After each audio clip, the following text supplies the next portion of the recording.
Alors, on va commencer par dessiner une courbe. Pour ça, on fait juste 2 points et on édite un peu la courbe pour lui donner de la courbure, justement. Et une fois qu'on a notre courbe, pour écrire du texte dans une courbe, on prend l'outil artistique et on va passer le curseur sur la courbe. Et là, le A de l'icône devient un T. C'est là qu'il faut cliquer et glisser-déposer pour écrire du texte. Et le texte, il est courbé. Alors par contre, vous voyez, la courbe, elle a disparu. En fait, la courbe et le texte deviennent associés à ce moment-là. Et on peut encore, après coup, du coup, éditer la courbe dans le calque du texte en question. Donc c'est pas mal parce que c'est assez souple comme technique. Donc là, je vous l'ai fait sur une courbe basique. On peut faire ça aussi à partir d'une forme géométrique, qui pour le coup va être considérée comme une courbe quand le texte va passer dedans, alors que ça l'est pas vraiment.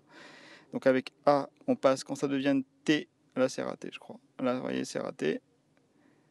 Ça n'a pas marché. Alors ça n'a pas marché parce qu'en fait, il faut sélectionner d'abord l'objet en question. Si l'objet n'est pas sélectionné, la courbe n'est pas sélectionnée, vous ne pouvez pas faire ça. Et donc là, sur le cercle, on peut écrire, c'est écrit en rond. Et là, vous voyez apparaître des marqueurs, un vert et un orange. Et vous voyez, quand j'ai dépassé le marqueur orange, il a continué à écrire à l'intérieur du cercle. Donc pour avoir l'effet qu'on veut, si on peut par exemple écrire tout dehors, tout dedans, ou alors si on veut une partie en haut et en bas, il faut jouer là-dessus. Et si jamais vous avez un peu du mal avec ça, faut pas hésiter non plus, faut pas oublier qu'on peut aussi tout simplement faire deux cercles différents pour deux mots différents, pour pouvoir gérer avec plus de liberté. Et donc là, on va en faire un dernier. Et ce coup-ci, je vous montre comment on fait pour garder une image de la courbe. Par exemple, là, je vais faire un losange et je voudrais écrire autour du losange sans effacer le losange.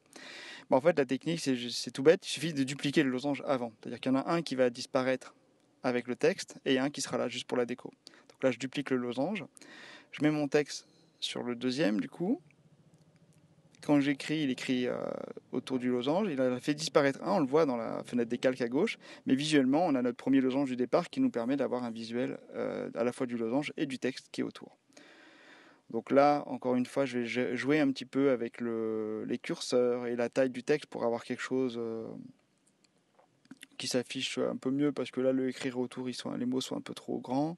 Donc si on met en plus petit, on voit là, on a tout le mot qui s'écrit et ça commence à déborder dès qu'on dépasse le curseur qui est orange que je bouge là. Donc là, je le bouge un peu, j'agrandis un peu le texte du coup et je joue avec ça. Il faut vraiment tester, hein, ce genre de choses, ça va mieux quand on le fait. En le mettant au maximum, là, je vais pouvoir mettre un texte un peu plus grand et je pense qu'on va s'arrêter là-dessus. Voilà, donc avec ça, vous pouvez faire plein de textes suivant des courbes.